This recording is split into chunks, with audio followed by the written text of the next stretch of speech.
You can chain me. You can torture me.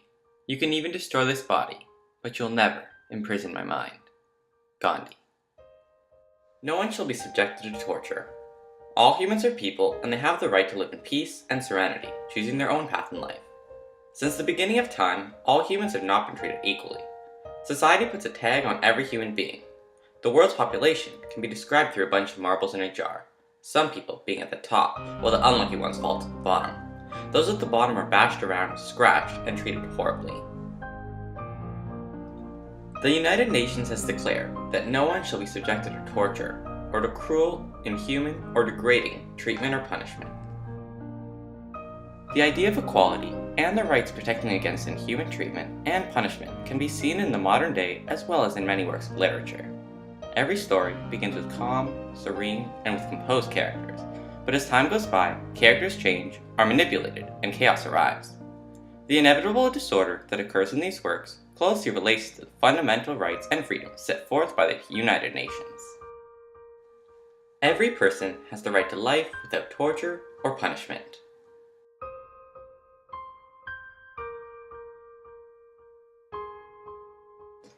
In The Handmaid's Tale, Offred thinks of her life before Gilead on countless occasions.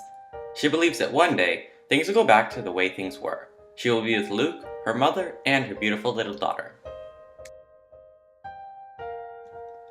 Throughout the entire novel, Offred recalls the past. When I think of the past, it's the beautiful things I pick out. I want to believe it was all like that, she said. Chaos arrives in The Handmaid's Tale soon after the new regime is formed. Fertile women are forced to be handmaids, while the unwanted, unfertile women are sent far away to the colonies. For Offred and the other handmaids who haven't accepted the new regime, life is dreadful. Their lives have changed dramatically, as they are now forced to have sex and repopulate Gilead. Offred says, "But who can remember pain once it's over? All that remains of it is a shadow, not in the mind even, in the flesh. Pain marks you, but too deep to see. Out of sight, out of mind." Offred is subjected to torture. She's enclosed, lonely, and forced to partake in degrading treatment, just so that when she gives birth, is taken away, forced to be subjected to horrible pain, again and again.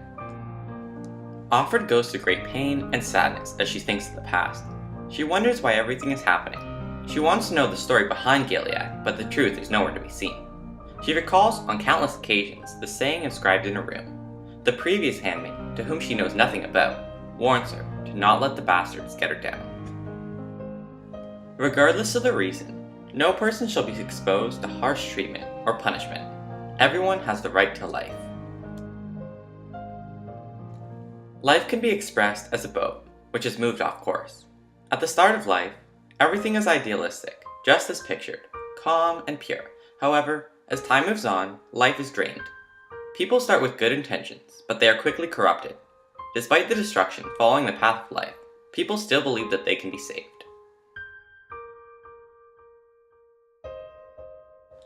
Racism is a form of cruel, inhuman treatment. It is a belief in which some humans consider that a certain race is superior or inferior. However, this fact is not true. All humans are equal and should be treated so. Shakespeare's play, Othello, exhibits many characteristics which could be considered degrading. Throughout the play, Othello, the Moor, is subjected to discrimination because of his race. Iago, the play's antagonist, manipulates Othello and his peers for power, similar to the way Hitler manipulated his army to persecute the Jews in World War II. Othello is continually discriminated against and is manipulated.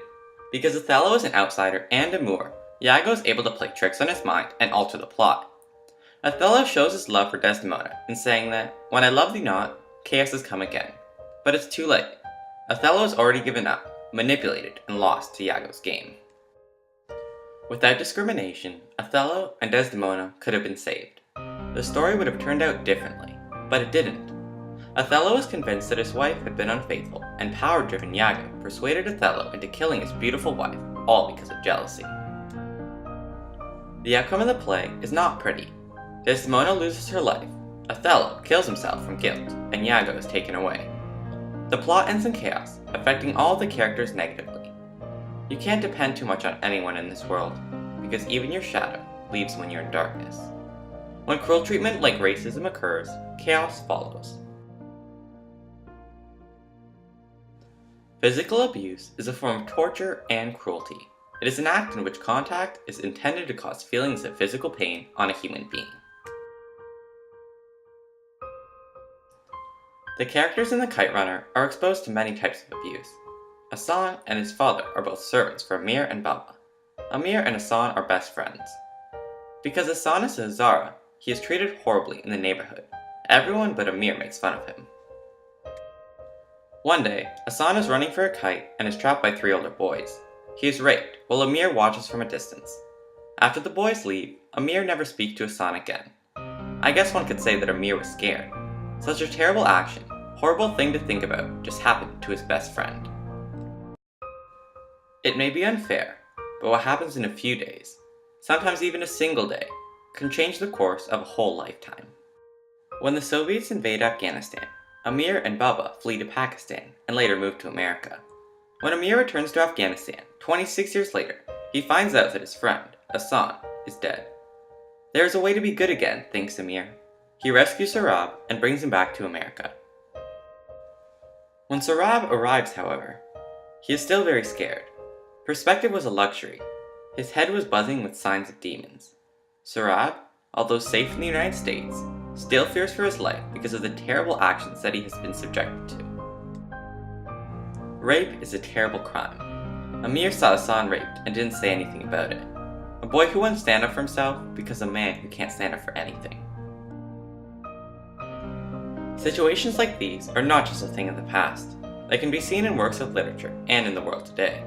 Many humans are still subjected to unacceptable abuse. Cruel punishments, actions, and degrading treatment can be seen around the world and in the news.